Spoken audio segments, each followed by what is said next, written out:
Russia has been forced to merge and redeploy some of its forces in Ukraine because of failed advances in the northeast of this country. The Ministry of Defence blamed what it called tactical shortcomings, including inconsistent air support. Now, in the last few weeks, Moscow has refocused its efforts very much in the country's east, in the Donbass region.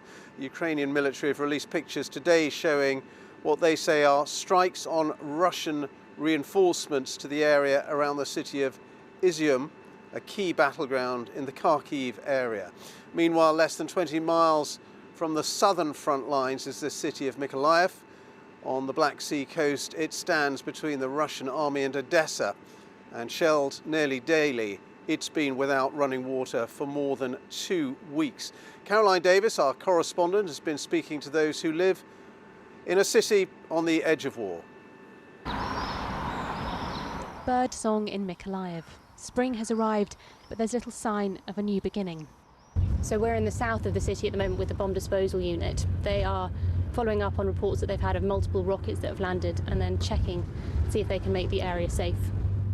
Through a suburban front yard into what remains of Valeri's sitting room, a rocket hit his home 2 days ago. There was a strong explosion, and when a rocket fell here, there was a massive shockwave. Books, my things, everything is damaged. The unit moved from home to home, removing a rocket from a front room and a section of an unexploded bomb from a driveway. The city is less than 20 miles from the front line and has been heavily shelled since the beginning of the war. This children's hospital was hit a little over 3 weeks ago. At the moment, we've got used to the situation, and it is scary.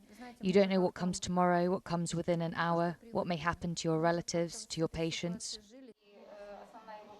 In the premature babies ward, care continues. The windows have been blocked and the unit have relocated into the centre of the building. We can't evacuate children who need artificial ventilation. We can't close the department because there are other children who may need our help.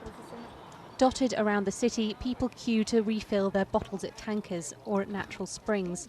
Mykolaiv has been without running water since the supply was cut off after Russian shelling more than 2 weeks ago. Now even the fire brigade have to find new ways to refill. Here it's our bathroom, no water too.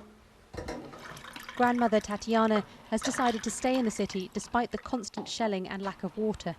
It's not easy, but what we can do. I was trying to join the army, but they say that you are a little bit too old, and another problem, you are nearly blind. I said, maybe I'm nearly blind, but I can smell Russian tank, okay? If it will be necessary, if Russians will come here, of course I will fight.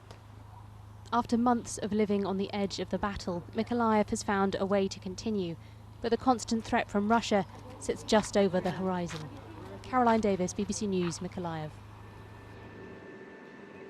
And Alexei Goncharenko is an MP, a member of parliament in the Ukrainian parliament for the port city of Odessa in the south of Ukraine.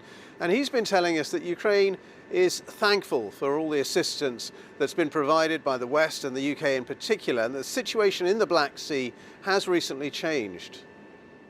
First of all, we are very thankful for all support we are receiving from the West and from the United Kingdom. We are especially thankful for the leadership which United Kingdom and its Prime Minister shows in the help of Ukraine. And yes, Harpoon and Brimstone missiles from the UK, they are on the route, they are coming to Ukraine, and they are strengthening our defense on the sea. But even without, I can tell you that we were very successful with the attack against Russian flagman ship Moscow. It's a cruiser, missile cruiser, which became a submarine because it was sent down by Ukrainians. And that's changed the situation in the Black Sea.